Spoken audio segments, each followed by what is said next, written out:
The Salt Podcast, a production of Salt and Light Catholic Radio, presents a new series as we talk with members of Vandal Catholic.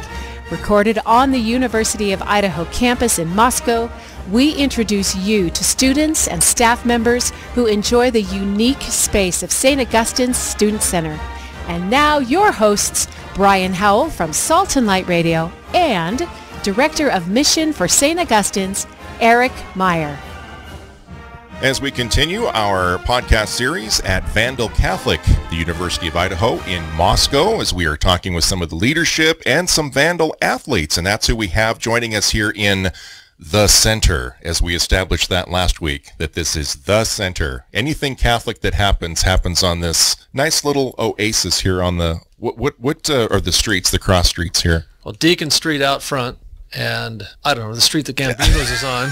I live here. I don't know the street names. But think about it. Here's what you need to know is you got a triangular shaped lot and a circle church and a square hall. So we have all the geometry.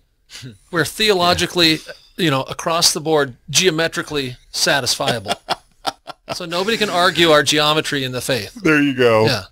That is the Executive Director of Mission, Eric Meyer, here at St. Augustine's and Vandal Catholic. We have been sharing with you the last couple of weeks. And we are talking today with Hayden Kincheloe. Yeah, Kincheloe, yeah. And you are a running back for the Vandals. Yes, sir. And what year are you? I am a freshman. Freshman? Yep. Okay. And where do you hail from originally? I'm from Homedale, Idaho. What made you want to come up here to Idaho? I've always wanted. I've been to all the Vandal football games as a kid. My dad is an alum, and a lot of my relatives are alums. I've always liked the Vandals, and Coach Eck called me kind of last year during February and gave me a chance to come up here. So I chose to come here because it's awesome. Go Vandals! Yeah, buddy. Were you recruited elsewhere? Did you turn anybody down? How did that go? I had offers to some NAIA schools like College of Idaho, Linfield, and Montana Tech, and I was planning on going to Linfield or C of I because those were like my best offers. And then like a week before I made my decision, Coach Eck actually called me in the locker room of a basketball game at Weiser High School. And I didn't recognize the number, and I kind of answered like, hello, like confused. And we talked on the phone for like 30 minutes in the locker room, and I told him I had a game to get to. He's like, all right. And he just gave me a chance. So yeah, I came up here last second. It was awesome. I was really thankful because I wanted to come here to begin with, but they kind of recruited me a little bit with the old staff. But I could see that picture. You got the basketball coach screaming at you for answering your phone in the locker room, and it's your future on the phone. Yeah, I know. And I don't know that I would have answered it if I didn't recognize the number. It's like, oh, telemarketer or spam call or something like this. But no, it's Coach Eck.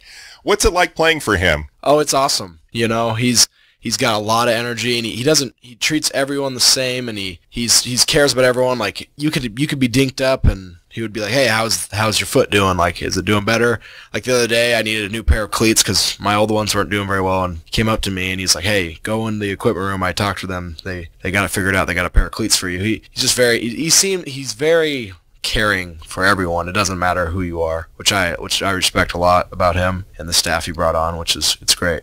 So as a long-suffering Vandals football fan, it was great to see the success that you guys had, but we were able to come up for a couple of games this past season as well, and Coach X seems to have created this culture that it's a family. Yeah. The way he treats you guys on the field and the prayer groups after the games on the field, and it just seems more like a family. Has that been your experience? Yeah, coming in here, I was a little nervous. Big university, a lot of guys on the team from whole different sides of the country, but everyone had like that respect and was all nice. Everyone was mature about it, and it is feeling like a family. Especially coming off a high school team, I thought like I would never have a tight group like that, and I've been very surprised with how much it does feel like it here, which is awesome. I'm very lucky. Do you have time with studies and football? How does your faith play into your weekly schedule? Oh, that's a good question. Yeah, I try to pray a little bit in the morning and pray at night every night because I feel like I don't perform as well in academics or in football if I don't keep that in line, because mentally I'll be all over the place, but if I have something rely on and trust, which is God, it keeps me focused. So like that is something I make myself do because it just betters everything in my life. But I definitely find time at night. I find time once a week because Andrew Gogol, shout out Andrews, he's awesome. He leads a Bible study group for guys on the football team, and we meet once a week on Mondays or Tuesdays, and that helps a lot as well. Also meet with him on Thursdays before candlelit mass. That's another time I find time, but yeah, it can be hard though. So you had asked a question, Eric, of one of the Vandal players about sort of the heat of the battle on the gridiron versus the battle that we fight in the culture. Mm-hmm. So do you think there's lessons that you're learning with the football team or here at Vandal Catholic that you'll be able to kind of take out into life after you graduate? Yeah, for sure. I feel like you face a lot of battles with your faith like every day, and the more you care about your faith, the more you realize how much of a battle it really is, and it can be really easy to lose without even realizing it. And that's kind of how football is. You could get very complacent whenever, and you'll be losing your spot before you know it because the person next to you will be going way harder, and you just have to always stay aware. That's something I'll always know after this year is just be aware of what is going on and how every one of your actions has a consequence. But that's one thing I've learned, yeah. There's such an impressive group of young men and women here in multiple sports, right? From the cheerleaders to the runners to the football players, and not to mention all the other activities. There's an element, I think, in you guys as a student body that's active at Vandal Catholic that has this thing sort of nailed that I didn't have when I was a kid. And somehow this group of kids has decided that faith needs to be paramount. And it doesn't mean you're perfect, doesn't mean you're all just gilded and, shining perfectly, but somehow you guys stick together and you can see it. Is that the way your high school was? Or has a lot of this come to you in the last year being here, Hayden? Oh yeah, my high school wasn't like that, and I was very surprised when I came here. When I went to church the first time I was in Moscow on a Sunday, I saw 4 of my teammates there, and I was like, wow, that's a shocker. And then that was the first time I met Andrew, and the church was just so alive with young students everywhere and young families, and it was a big shock to me. I was like, wow, such a big college and party town that you wouldn't think this many people would be showing up to mass. And it has changed my life 100% on faith. I feel like I've grown so much because of Vandal Catholic. It's insane. And my brother who's at Linfield University is like jealous of me because he's like, there's like 3 guys on his team that he'll never see at church, but they say they're Catholic, but he sees his coach there every once in a while, and he sees that's about it. And I told him my experience, and he was just so, like, he was like, wow, that's crazy, because it's not like that over here at all. Okay, dude, let's just set this straight. Catholic or not, your brother's jealous because he's playing at Linfield, and you're playing for U of I. I say transfer portal. That's, yeah. So you getting any playing time? I did not this first year. I redshirted this year, but it's been a lot of fun this year. What have you enjoyed the most about your freshman year here? I would say definitely the home games were a lot of fun because against Eastern Washington it was a packed out crowd, Parents Weekend, and we're winning. Because I'm like you, I've been a very disappointed Vandal fan over the past couple of years, but it was so fun to be a part of the team that actually started winning again. All the free food. Get a lot of free food being on the football team. Free cleats, free food, Wow, that's great. Get to keep your helmet. The wrong gear. Get to keep your helmet. Your takeaway, I guess, from your time here at the University of Idaho, and you being a freshman, you might not be able to really focus in on that just yet, but what do you think are some of the lessons that you're going to learn, whether through Vandal Catholic, through football, through just being a student here at the U of I, that are going to be those lifelong lessons that you're going to take on into your adulthood?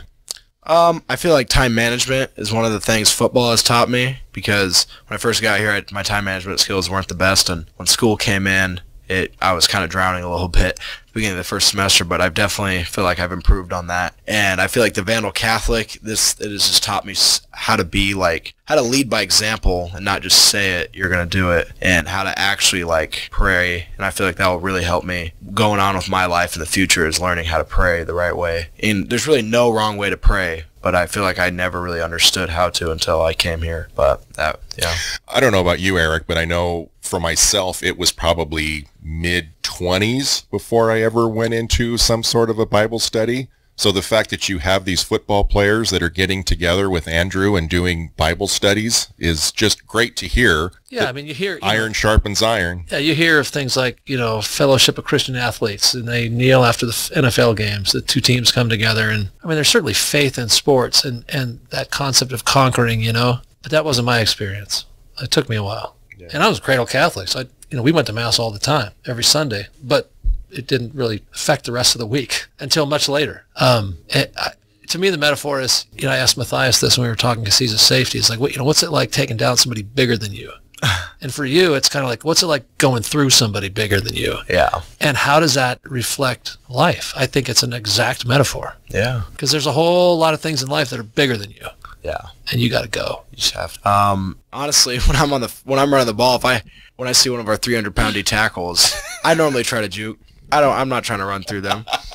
But that's not a good metaphor because you're not trying to run around life. You're trying to go through it. But when I'm running from someone bigger than me, yeah, I definitely try to beat them with speed or just a juke. But if it's some of the same size and I can't go anywhere, yeah, I'll just try to go through it. But that's kind of with life, like you said. If you don't have a choice, you gotta do what you gotta do sometimes. It's that David and Goliath story. Yeah, well, and you're prepping for it, right? I mean, I'm 54 years old, and I'm just now learning about the liturgy of the hours, the morning prayers, the evening prayers, the night prayers. I don't know that I would have had the intellect or the patience, frankly, to sit that long, but now I do. Mm-hmm. So it kind of comes to you, And I'm sure the discipline of football, time management, the ability to get up, the ability to recover and heal and be strong and be mindful of the competition, that'll help you stay on your toes because the concept of faith is really about perseverance, right? Staying on till the end. Well, and another thing that I think is funny with prayers that's helped me a lot is I realized with football that a huge part of everyone's life should be sleep and learning how to get the right amount of sleep every night and turning off your phone. And I've always kind of had troubles with sleep sometimes, and I found that just turning all the blue light off and just sitting down and pray before I go to bed, I sleep like a baby. And I feel like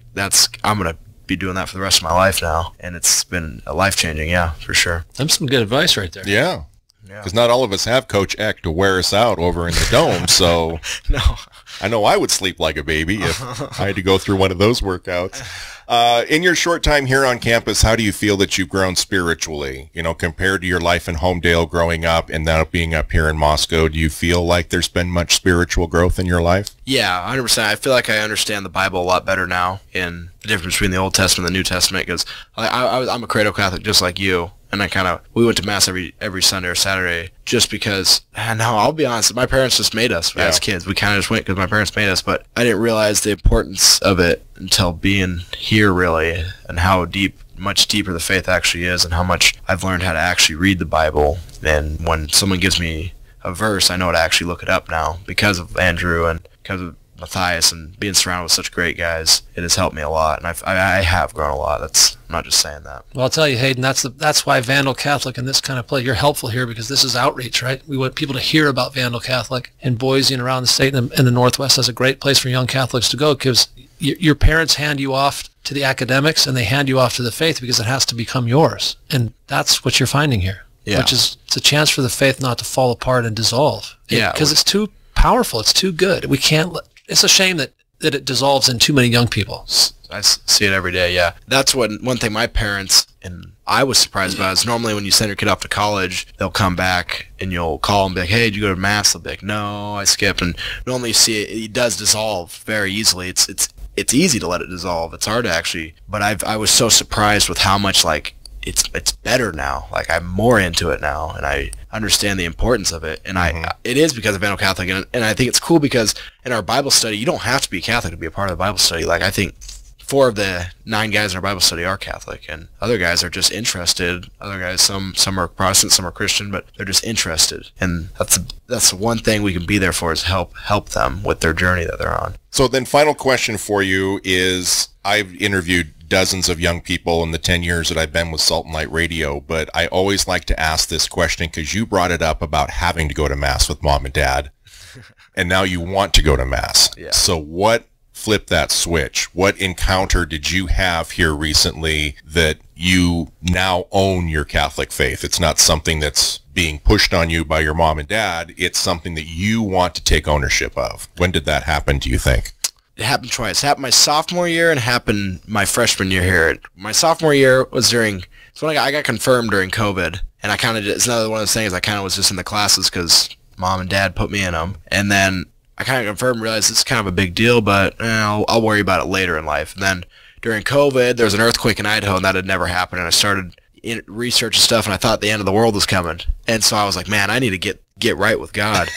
And I started taking it a little more seriously. And then once I realized the world wasn't going to end, it dissolved a little bit my senior year. And then my freshman year here, I was struggling during fall camp a little bit. It was a lot. And found out the only way to get in control of things was praying more. And the reason I grew more is, I'll be honest, watching Matthias, I was watching him and his brother Ben both just go into practice not worried about, they weren't nervous, they were just confident, and they were happy all the time. And I was like, what are they doing that I'm not? And they were taking their faith more seriously than I was. And I talked to Andrew, and my first time in Bible study, Andrew just hit every problem I was dealing with on the dot, and it just changed from there. And I'm so thankful for that. But yeah, definitely just being around these great people. Now I really enjoy going to Mass, and I understand it now. Mm-hmm. Amen. Go Vandals. Yeah. Go Vandals. Yeah. Anything else, Dad? Big season coming. High hopes. Keep your hopes up. It's going to be a great one. Fantastic. Really excited. Yeah. We're having a good spring game. Good. End of the month. Hope you guys can make it. Stay healthy and get some playing time, will you? Yeah, I got you. I will. Thanks for listening. If you would like to continue to follow this series, you can find episodes on our website, saltandlightradio.com, as well as Audible, Amazon Music, Spotify, and Apple Podcasts. Also, please follow us on Instagram as we document the show and the amazing guests that we get to highlight in the future. God bless you all, and we will talk to you next time. Go Vandals!